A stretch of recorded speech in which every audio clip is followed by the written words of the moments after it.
Today, we're going to talk about my biggest mistakes that I've made while I've been growing my real estate. Bruce Lee says, "Do not fear failure, not failure, but low aim is the crime. In great attempts, it is glorious even to fail." John C. Maxwell says, "The difference between average people and achieving people is their perception of and response to failure." And Thomas Edison famously said, "I have not failed. I have found 10,000 ways that don't work." If this is your first time to my channel, then welcome. I'm making growing your generational wealth through investing in real estate simple, and I've grown my own real estate portfolio to well over 7 figures in just the past few years while I kept my 9-to-5 job, spent time with my family, and I'm just a normal guy, but the real estate journey has really changed my life, changed my family line for the generations to come. And if this is something that interests you, then like and subscribe and come along for the ride. So the first big mistake I made on my real estate journey, my wealth building journey, was just trying to do everything on my own. I found more and more that this game is about the relationships you build and finding a good mentor. Whenever I found a mentor in real estate that showed me, hey, this is what it could look like, 30, 40, 50 years down the road of real estate investing, is really when my eyes got opened. And for me to try to do it myself was really something I had to work through, really a poverty mentality, because the poverty mentality will tell you, oh, I need to do everything on my own and not share with others, not talk with others, but kind of hide, because it feels like a zero-sum game of that. There's only so many deals out there, and if I tell somebody about this deal, or if they tell me about a deal, then it's like you're scrounging over the scraps. But really, to have that abundance mentality is to go out and to seek mentors, and to seek other people that you can grow with and bounce ideas off of. My second mistake that I made was it's just not asking the right questions and making assumptions. I have a mentor now who asks absolutely brilliant questions, questions that are probing, and a lot of times I find that I'll hear somebody make a statement, and then I'll make an assumption that I understand what they're trying to say by that statement, but I really need to go and ask like clarifying questions, whether that's with a title company, with a buyer, with a seller on your real estate transactions. You do not make assumptions. If you don't understand something, even if you think you understand, just ask even the most basic questions. The people are there to answer those questions. You don't have to be an expert in every field. That's the brilliance behind real estate investing, is that there's a bank there that's he or she is an expert in that field, in mortgage and lending, the insurance broker, even the title company. So keep asking the questions. And where my big mistake came from in this is number three was not getting into a good debt structure for some of my first properties. And if I would have asked the right questions about that debt structure, then I would have understood better how those rates adjusted, the interest rates adjusted. So now that we're in a higher interest rate environment, those properties just aren't as performing as well. But luckily, I'm in those good enough that the cash flow can still sustain my real estate portfolio. Mistake number 4 is overthinking. A lot of you are in what's called analysis paralysis. You're looking at a bunch of properties, you keep running numbers and things like that, and you just never pull the trigger on a property. If you're not getting the right deals, then maybe it's time to start looking at another market. But if you keep overthinking, then you're just never going to buy the property. You can always talk yourself out of it. Once I got to a certain point of looking at the numbers on my deal, I knew that it would make me money in the long run, and those first couple years were probably about the worst that property was going to perform as rents go up over time. and it's worked out great for me to this point. Mistake number 5 is not having enough cash reserves. If you are thinking that you're not going to make mistakes and that nothing's going to go wrong with the property, you're not going to ever get a vacancy, then this game's just, real estate's not for you, because things are going to go wrong. Things are going to break. I have had an air conditioned unit go out, I mean, the month after the warranty ran out. And these things are going to happen. If you don't have the cash reserves to cover that, then guess what? The mortgage is still due at the beginning of the month. All right. And so if you are working a normal job, you have a family to support, and you don't have those cash reserves, well, now you're having to come out of pocket to go pay to keep that real estate going. And the biggest thing is going to be your vacancy. Let's say you have a tenant that leaves in November, and now that it's hard to rent out anything in November, December, January, February. So now you're into the spring, and that property has been vacant for several months now, and you've got to cover those expenses. And that's why I personally always encourage people to buy more than one property to start to buy a small multifamily, because, or to have larger cash reserves so you can absorb those vacancy hits a little better. Mistake number 6 is that in the beginning I tried to do everything myself. This is different than doing everything on my own and not having mentors. This is, I was trying to be the acquisition person. I was trying to be the maintenance person. I was trying to be the management.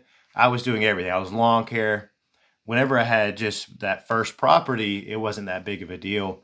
I was able to go out, cut the grass, and manage the property. And I definitely encourage you to manage your own properties in the beginning.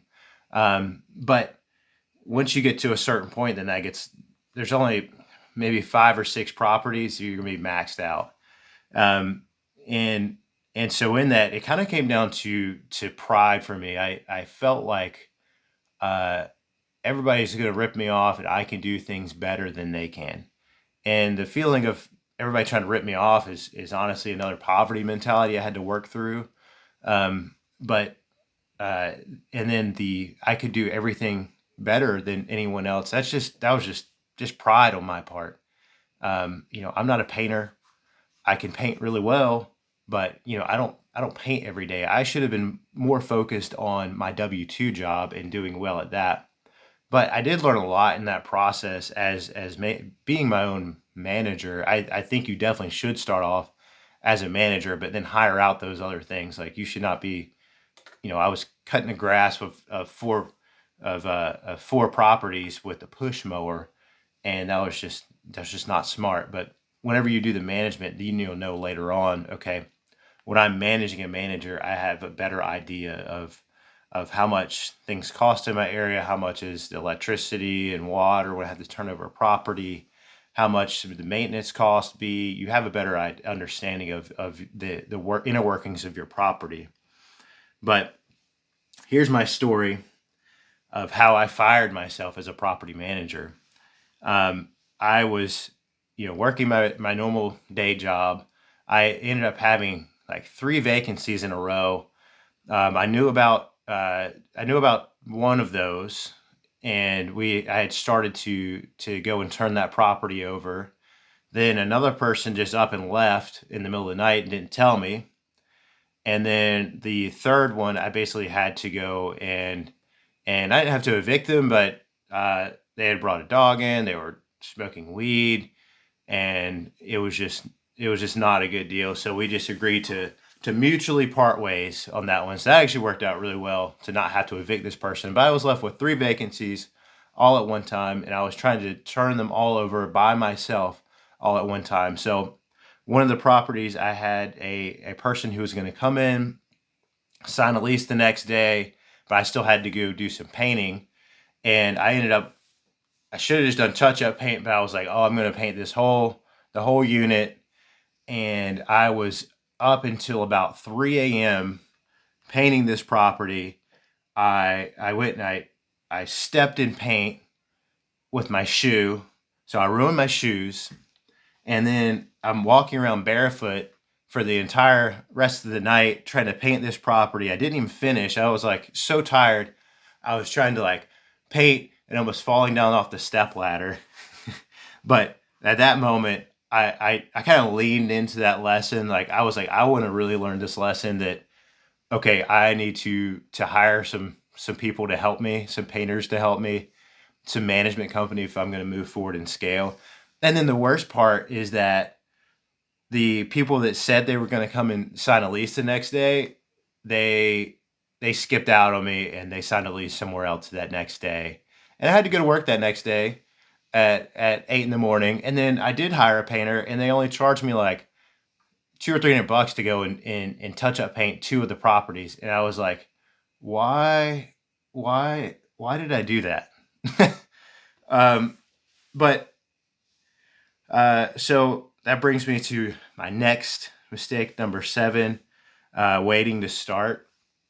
Um, I think I waited a little bit too long to start actually investing. You have to start right whenever you do go to start.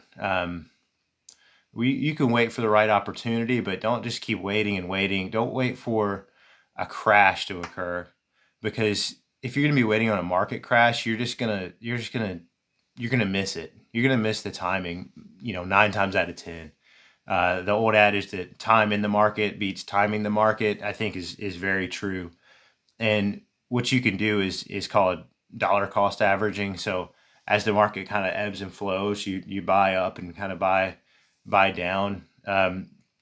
You don't want to get in too deep as a market is falling, as we saw in 2007, 2008. But good locations and good properties are gonna serve you well through the long run. Number 8 is I was thinking too small whenever I did start.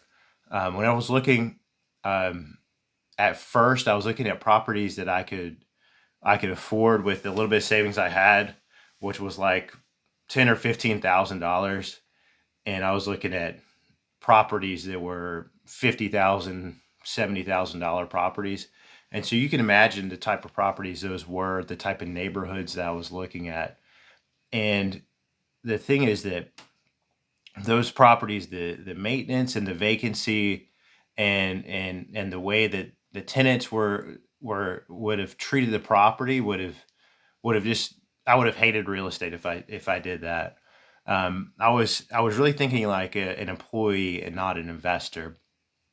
So as an employee, we think more in terms of okay, earning and saving, and basically your dollar goes from saving and you put it in investing, and it's kind of like a one-to-one type thing. But whenever you're an investor, your money is really like one to many, because you can go and you put money into a deal, and then you get the bank to come along and have loans. So it's actually one to that $1 is many. And then you know down the road, whenever you can go and you can basically snowball the properties from either refinancing, selling properties, and doing a 1031 exchange.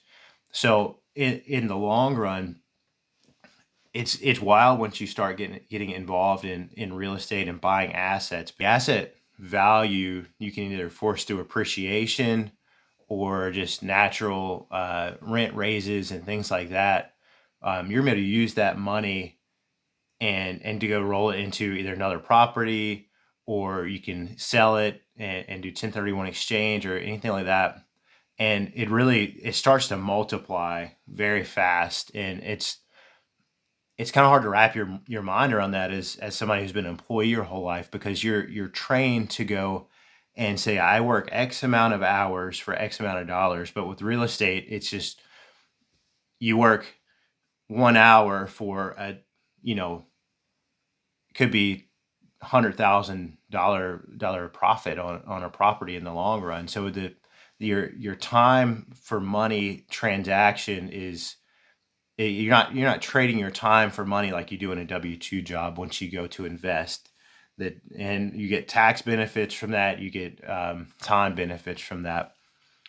And so that's the 8 mistakes that I've made. There's definitely others along the way.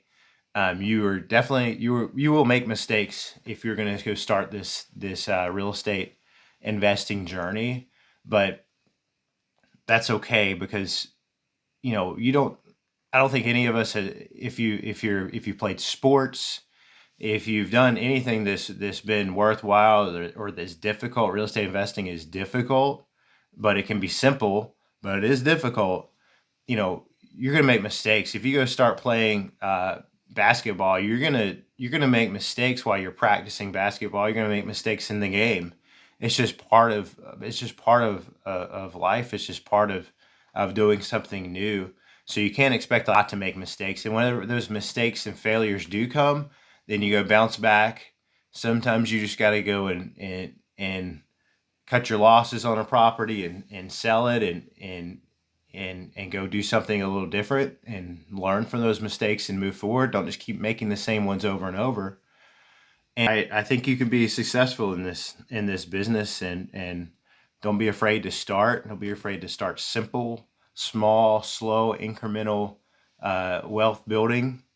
And I hope that you got some value out of this. If you got value, hit like and subscribe. And thanks for watching, and see you next time.